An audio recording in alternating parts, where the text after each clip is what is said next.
Ukážeme vám, ako si pripraviť mušle. Vybrali sme si pre vás slávky jedlé. Najdôležitejšie je uistiť sa, že sú mušle čerstvé a žijú. Spoznáme to tak, že je schránka zatvorená. Všetky otvorené mušle vyhodíme.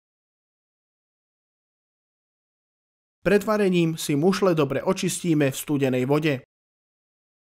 Nožom odstránime tzv. Fúzy, ktorými sa slávky pridržujú na svojom mieste v mori. Mušle môžeme pripraviť na mnoho spôsobov, napríklad pečené v rúre, gratinované alebo dokonca údené.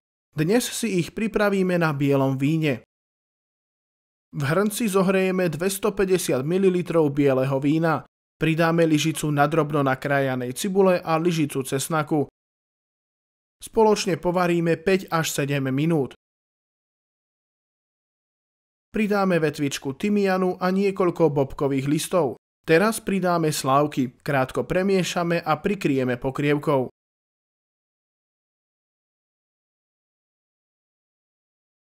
Mušle sú uvarené hneď ako sa otvoria.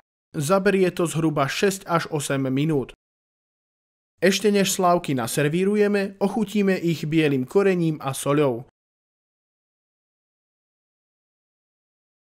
Premiešame. Naservírované mušle môžeme posypať čerstvými bylinkami, napríklad petržlenovou vňaťou.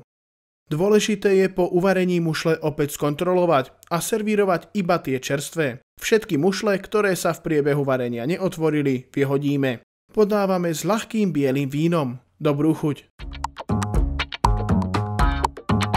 Pre viac informácií, tipy, triky a recepty navštívte naše webové stránky.